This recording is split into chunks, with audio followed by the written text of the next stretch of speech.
So, welcome to another motivation inspirational interview. Well, today we have Summaya Mughal, BBC TV and radio presenter, and currently doing a podcast, Brown Girl Can't Swim. And I am obviously thinking about my own experiences because when I was younger, and I still to this day think about, I was taken to a very young age back in the 80s by my brother to go and watch Jaws, and that scared the life out of me. I've never been swimming since. I am now with my family and going swimming with my grandchildren, so I'm still learning to swim, but it's still in some aspects of the 80s scares me in regards to swimming.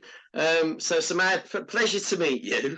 Hello. You've also got Owen Lamprey from Clifton Primary School in Birmingham, a diverse community, and obviously Owen himself working with Swimming England.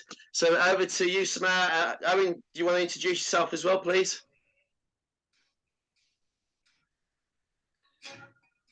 Yeah, hi, I'm Owen Lamprey. I'm lead practitioner for health and wellbeing at Clifton Primary School in Birmingham, a school with nearly 1,000 pupils in it. And we're really interested in engaging our local community in physical health and wellbeing.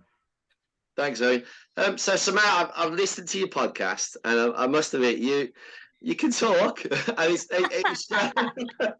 it was so nice to listen to your podcast and poignant about obviously learning to swim and the aspects of clothing, the restrictions, the everything that goes with it in regards to going out and swimming. Because even now, I find it very difficult, trying to book to go to the swimming pool where pandemic, people were just going swimming. But even on the economic situation as well, regards to swimming, you're talking about in the next 12 months, 54% of leisure centres possibly could be restricted as well.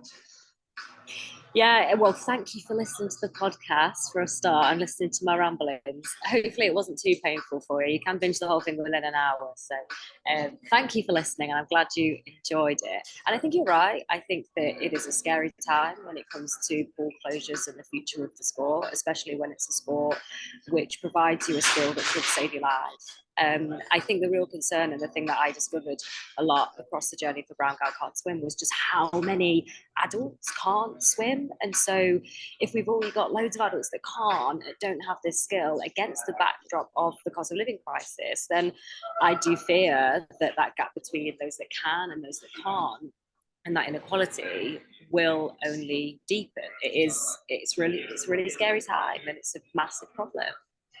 Thank you. Thinking about how this all started for you, and what motivates, inspires you, and gives you that passion and inspiration, especially in regards to motivation, inspiration, and your current change. How did that? How did you get that inspiration?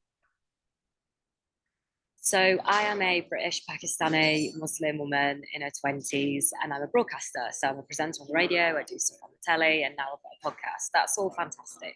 However, I have felt for a very long time, and still feel like one of the only people that sort of is in my space, right? So I don't know how many other brown girls there are like me, working in broadcasting, working in radio, working in telly. From the ones that I know, I can literally count them on one hand. And that's been very difficult for me for my whole life, because I never felt like broadcasting, especially on the radio, as a music DJ, or being on telly as a presenter, was something that I could do, because I didn't see, and I still don't really see, people like me. Now, I might be wrong. Maybe there are loads of brown girls like me in telly. If there are, then please come forward and tell me who they are, because I couldn't see them. And in relation to swimming, it was the same thing. So I couldn't swim for over 2 decades of my life, and I kept it a secret because I was really embarrassed. But again, just like my feelings in broadcasting, I didn't feel like it was something that was for me, something that I could do, that there were loads of brown girls swimming. And that is a problem, because I feel like that lack of representation probably contributed to me putting it off for so long and obtaining the skill. And then I put something out on social media. I didn't say that I couldn't swim. I just put something out on social media just to see if I was the only person that couldn't swim, because I had absolutely no idea. And the messages that I got back, Andy, from people from so many different backgrounds, not just Asian, not South Asian, black, white, blokes, women, older, younger. And I just thought, this is a huge problem. and there isn't anybody talking about it. That I can't really see organisations and individuals from my community talking about it, but just looking at my response on social media, I can't be the only one. So I want to do something about it, right? And I can sit here and talk about and complain about the lack of representation or how I don't see people like me, but I don't want to do that. I'm not that type of person.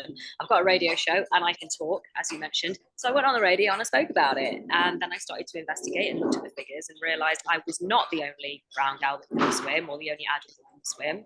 And the figures are really shocking. So I thought, you got to do something, Summaya. Like, you can't just, sit around and not do something. You've got to be that person. People need to see you. You need to exist in this space so that other people who perhaps don't have the skill, just like you, feel like they have been represented, that they're not the only individuals that don't have the skill. Does that make sense? So it came from a motivation of not being seen and deciding, well, okay, let me try and put myself out there. Let me be that person that we don't see enough of. And I hope that it helps other Summayas at the beginning of this challenge feel a little bit less alone and perhaps a little bit more represented. Absolutely. I mean, we talk about community, and think about why motivation and inspiration is so important to share, especially sharing stories and challenges to support others in the community. And you talk about, obviously, British South Asian women, 98% can't swim. And, I think that's where really, bringing Owen in now regards to working in the school, Owen, you've got something to say on that as well, regards to supporting the community, the schools from, the community, in communities that are going to support young people and people of the age group, especially the families going swimming. So, Owen, please come in. Yeah, I mean, I'm absolutely fascinated in the way that Summaya has really inspired lots of British Asian women, people, and other people out there to get up and get active and go swimming. Not only is it a hugely important for health and well-being, but it also is obviously an absolutely crucial life skill as well. So as a school, we care passionately from both of those angles. And we started looking at it by saying, well, we need our children to swim 25 meters for the national curriculum. So we looked at reshaping what years we go swimming in, and our swimming figures, we'll be quite honest, like a lot of schools in Birmingham, are quite low in terms of the percentage of children that can actually swim 25 meters. And we can do all we can in school, but really what we think with everything that we do in school is that we can only really transform lives if we transform the lives of the whole community, starting with their parents. And we found that the primary carers often were mums that were looking after their children within school. We're 98% Muslim at this school, so we've got a vast majority of the children are also from a BAME background, and around half of the children from a British Asian background as well. So we care passionately about getting that community physically active. We tried everything we can, we think, at the moment. So we've tried parent swimming sessions. We've tried getting our parents to be champions of physical activity in the local community. We're trialing mums running groups at the school alongside a national program This Mum Runs. I'd be asking Summaya, what has she found is the most progressive thing in terms of getting Asian women, brown women swimming out there? And then what can we do as a school to really inspire that community? I think it's a wicked question. Firstly, I would say the work you're doing is brilliant. So hats off and credit to you for doing something about it. It's brilliant. And actually recognising that this isn't just, the solution is not just getting children in school to learn to swim. I think that's important, but actually you're absolutely right. It is important for us to look at the home setting. Why can they not swim in the first place? Why is it the first time maybe they go to a swimming pool, that's the first time they've been in a body of water potentially bigger than a bath, right? Why is that? So I think it's so important to do what you're doing, which is looking at the wider community. In terms of what is the best thing that we can do, if you like, when it comes to trying to get those communities swimming, I think it does start with conversation. So having conversations like this, I think that, and the reason I say that is because what I realised when I was sort of going to my own community is how many Pakistani Muslim people like me, my dad even, my uncles would say, oh yeah, I suppose I can't swim. And I know that sounds really bonkers, but so many of them were like, oh, Summaya, honestly, my dad, I'll be honest, I hadn't really thought about it. And the reason for that, at least, from my own family's perspective, is my dad was born in Pakistan. Pakistan is a landlocked country, right? So they don't really go swimming. They don't have swimming pools in Pakistan like we have here in the UK. It's not to say they don't exist at all, but like it's part of our curriculum in the UK, it is not part of the curriculum in the same way in Pakistan. It's just not. And for that reason, obviously, if he didn't learn in school, his parents couldn't swim, he then came to this country, he's not going to see it as a priority.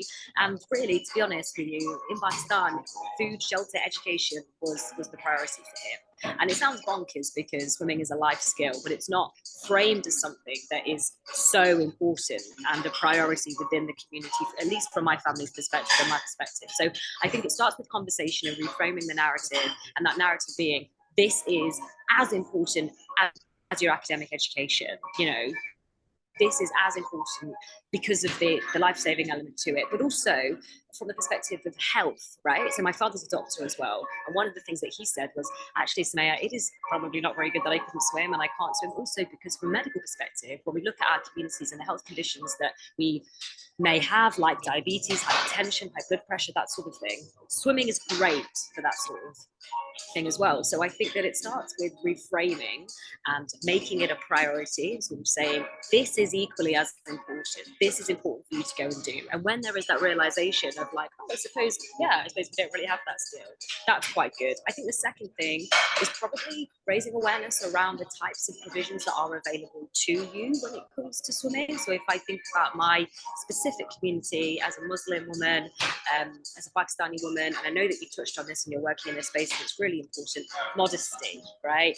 Knowing that there are modest swimwear sort of options available to you, but also knowing that you can wear them at leisure facilities. I feel like there are a lot of individuals that may feel daunted by wearing something more covered up, which is understandable. I'm a confident woman. I felt a bit daunted going to my local baths wearing something a little bit more covered up, even though I knew that I could. It's different to what everybody else is wearing, right? But making that normality, and that's not just for Asian women or Asian men, that is for everyone and anyone that might feel a little bit conscious. Maybe a bloke wants to go swimming with a t-shirt on and not have his belly out. You are able to do that naturally. We just have to be very clear about what you can and what you can't wear. But I think that leisure facilities could perhaps do more to raise awareness around what you can and what you can't wear. And that is in terms of signage, having a sign by the pool to say, this is what this is what works in a pool and this is what doesn't work in a pool. I know some leisure facilities have it online, but are you going on the website and checking the Instagram before you go for a swim? You're probably not, right?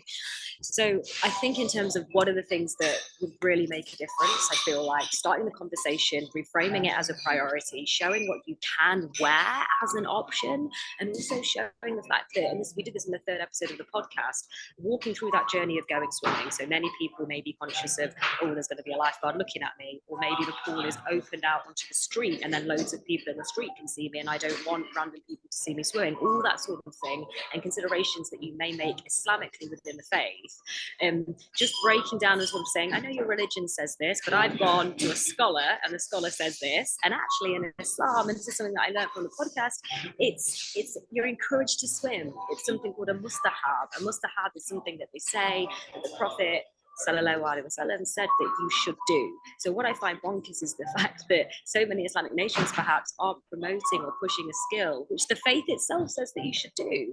And I think that that would probably contribute quite well to reframing that conversation as to why it should be a priority, whether it's because it's good for your religion, it's good for your health, it could save your life, it's a fun thing to do. I think it starts there. And I know that might feel quite fluffy because, what we really want is an action plan of like a to-do list of things that we can implement straight away. I think that we can do that with things like signage, but I think it also does start with having the conversation, making people aware of these are the types of things that may stop this community, and having brilliant individuals like you both who aren't from my community helping and facilitating those changes to try and make a difference, and make it happen.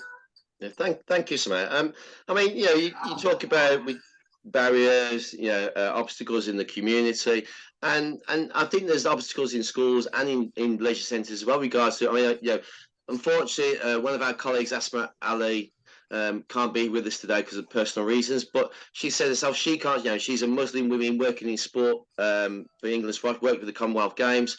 she's never been able to swim or never had the time to go swim. But also the fact is that, you know, you go to some places where they put on women's only opportunities, but then they have male lifeguards, which is, you know. But in Islam, well, this is something that we break down in the third episode of the podcast. And one of the questions I asked to a scholar, because I know that women, like especially Muslim women who are quite close to their faith, will make this very consideration. Oh, okay, I want to go swimming, but there's a bloke like lifeguard.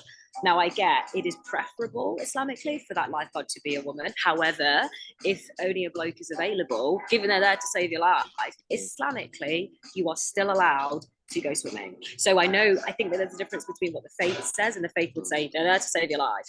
It's all right, you can go.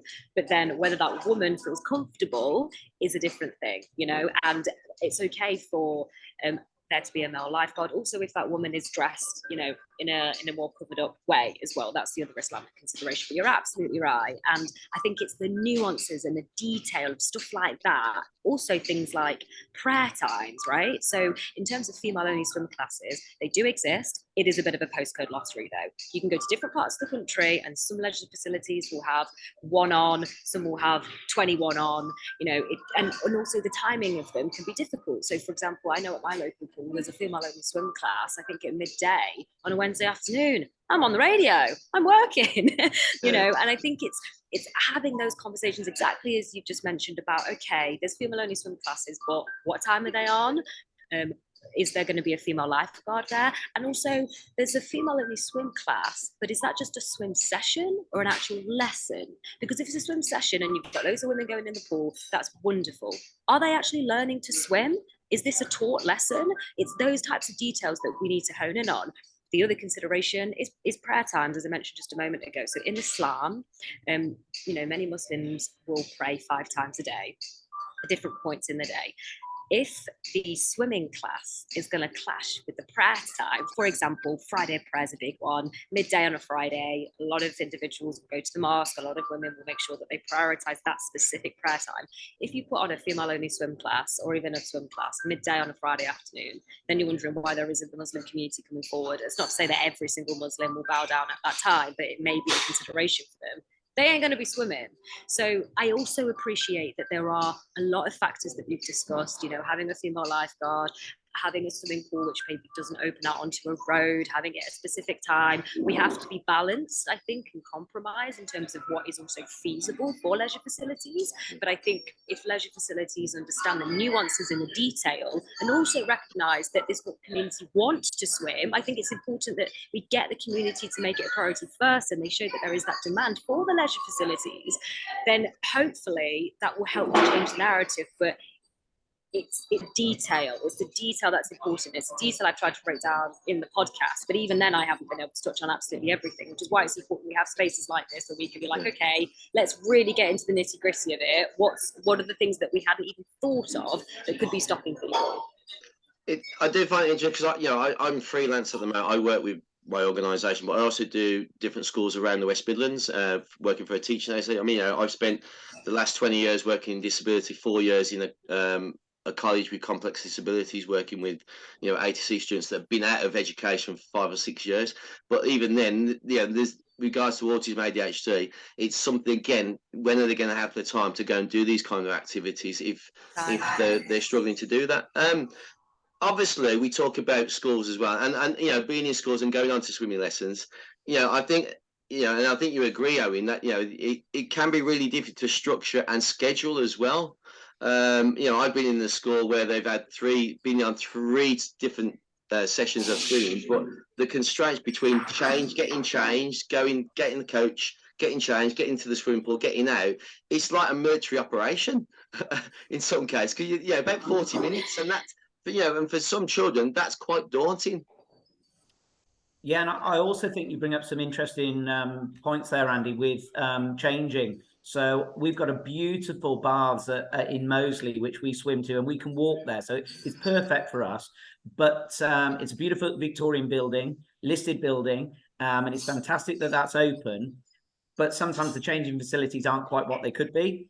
There's singular changing facilities, which is perfect for some children. But often I think across the board, we need to look at those changing facilities as well and say, how comfortable are all communities in getting change in front of other people? Are there male and female entrances into the changing room separate? I remember when I was going swimming when I was young, they used to have family changing rooms where families could go and change together as well. So I think we need a sort of a broader approach to that. And it's those small things that make a real big difference. Is it warm when you go in there?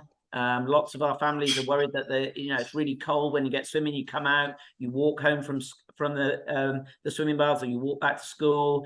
Timetabling is a real issue. When you've mentioned about times that are suitable for adults to go swimming, but there's a lot of pressures on schools at the moment to ensure that English and math standards are as high as they can be, and quite rightly. But when does that mean that we can also go swimming during the day as well? So those are really important issues, and I think those impact both children swimming and adult swimming as well.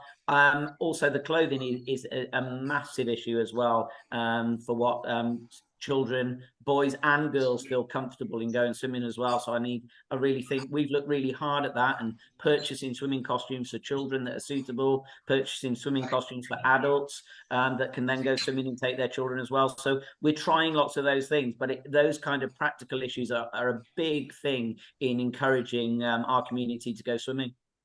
Thanks, Harry. Summaya, with regards to a message to young people and people in the community, especially young women who have been through trauma, anxiety, stress, especially regards to swimming and the restrictions or the impacting issues, or even the mental health and dealing with disability conditions or as crisis as part of their daily life. What would your message be to support their motivation and aspirations and resilience and determination for the future? I think so. I've struggled with my mental health over the last few years. So I'm only coming from a space where I can't relate to all of those communities, but I can relate to struggling with anxiety, struggling with low mood, struggling with feeling like I'm the only one out here that is feeling how I'm feeling, kind of thing. And I would say the first thing is you're not alone. There's probably someone out there that can relate to your experience, even though you may feel like you're the only person that's going through that very specific experience. You will not be alone in what you're feeling. So that's the first thing that I would say. Even if you don't see it on social media, you don't see it on the telly, you don't hear it on the radio, you will not be the only person. I would say whatever you're going through is temporary and it will change. And there is always hope. And there are people like yourselves, who are there to support you through whatever it is that you're experiencing. In terms of the sport element of it, I would say that one of the things that helped me a lot when it came to my mental health, and now swimming has become my place of calm, which is something that's so weird. It was my place of anxiety. It was my place of fear. It was my place of embarrassment. It was fueled by 2 decades of emotion. But it is now, honestly, because I can't take my phone, nobody can contact me, and I have to be calm and I have to focus on my breathing. It's my place of joy, it's my place of happiness. And I think that the way that we've spoken a lot about the challenges and spoken a lot about the barriers, but it's important to also perhaps focus on the positives, the hope that it can give you, the strength that it can give you, the positivity that sport helps you. It helps you with your mental health. So I would say that whatever you're going through, you're not alone. It is temporary. There is hope. It's so easy for me to say stuff like that, but I can get it and I can relate to it because it's something that I went through myself. And to push yourself, even though it feels incredibly uncomfortable, to perhaps get on your trainers or to go down to a pool, or even pick up the phone and inquire, or look online at what time a swim class is or what time a run is, or whatever sport it is that you're slightly intrigued to want to get into. It will help you so much with your well-being. So whatever your barrier, please don't let it stop you. And even if you take a small step, that's a step, baby steps. Becky Adlington said that to me. When I started on this journey, I had an interview with Rebecca Adlington, who set me the task of learning to swim in 8 weeks, and I had to swim 500 meters in open water. I mean, this is what I kind of get for involving an Olympian, I suppose. The bar was high, and the greatest challenge for me was not the physical element, it was the mental element as an adult. And that's a lot of feelings that adults will relate to is, as an adult, you feel nervous, you feel anxious, you've got a lot of mental blocks for whatever reason, and that have stopped you sort of participating in sport. And for me in swimming, it was actually like, me and anxiety, I said this on BBC Breakfast, became best mates, you know, and having to like push through all of that. So I would say that I get it can be difficult, but actually it can be the most beautiful thing. And it is the most beautiful thing. And you will feel so inspired and so empowered when you do manage to achieve that thing that you felt was once impossible. You can bloody do it, for God's sake. Just do it and take baby steps. Thanks, Summaya. We have a quick fire round in our interview. Oh no, I know you do. I need to know. Oh gosh, okay. We brought this in because prior to before Christmas, and it was something that people seem to enjoy, and it just breaks down the interview as well. So here's our quick fire round. Are you ready? No. Come on, let's go. Let's do it. What is your favourite food? Saag paneer. It's a curry. It's paneer, which is a type of cheese. It's kind of like Asian halloumi, and spinach. Sounds gross, but it's pretty gorgeous if you make it well. Favourite drink? Coffee. Literally go on right here. It's fueling me. Favourite film or TV show? You know what? I'm thinking about the first one that's coming into my head. Forrest Gump. I think it's beautiful. And actually, you know, I feel like a lot of things that we've been talking about, look at the barriers that Forrest faces with his legs, and then he becomes like a mad rugby runner. So I think I take a lot of inspiration from Forrest Gump, I'd say. Okay, favourite music? Dance hall or dance. Okay. And if you could have a superhero power, what would that power be and why? I'd be invisible because I could get up to loads of mischievous stuff, mainly get my own back on my big brother, who used to absolutely taunt me as a child, as big brothers should do. But I'd be able to get my own back on him, and that's one of the things I definitely want to make sure I achieve in life. We have two final questions before we finish the interview. So with regards to what is your next challenge for Summaya Mughal, and you know, how does that support you in the future, and what are you going to be doing in the future? So many people have asked me this question. The first thing I said after I finished the challenge is I'm going to sleep and I'm going to have a holiday. So I'm still working on that sort of thing. I need a bit of time off. I haven't finished when it comes to swimming. Brown Girl Can't Swim, and the podcast was just the beginning of starting a conversation. But for me, it's not enough just to do this great podcast and speak about this thing and then leave it. Today, you know, like I said, I've got a meeting with the local council, and a few local councils have sort of got in touch in terms of what they can do. And I think now what I want to do is sort of take what I've also learned from Brown Girl Can't Swim, implement it in the community, continue having conversations like this, and see what we can practically do to create change, you know, and tackle the very issues that we've been talking about. So continue with Brown Girl Can't Swim for sure. Fantastic. And I think I'd also like to unpack the types of the other considerations, the other things that you may not even realise could potentially be issues or barriers for different communities, and sort of continue that line of work for sure. Brilliant. We always have this question. We had this question all the way through our interviews. So we started them back at the very beginning of the pandemic, and we continue to do our motivation, inspiration interviews because they become so poignant in the community. If you could think of a quote to support motivation and inspiration, what would that quote be and why? If you're going through hell, keep going. That's what I would say, because I know how it feels.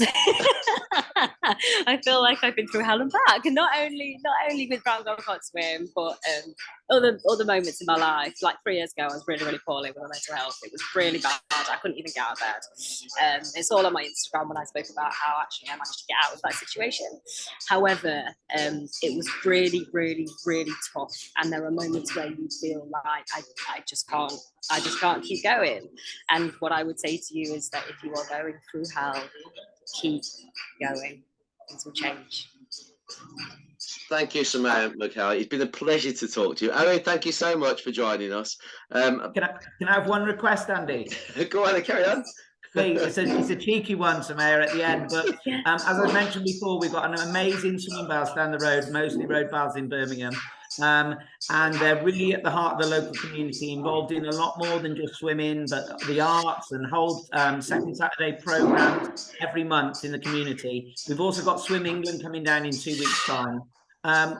We'd love to, at some point in the future, invite you to Birmingham and invite you into Moseley Baths and really try to continue to engage the local community and inspire lots of our mums and the females in the community. So you'd be more than welcome to come down at any point in the future. And thank you for all the work that you're doing on a really big national basis to support what we're trying to do on a really local basis. So thank you so much.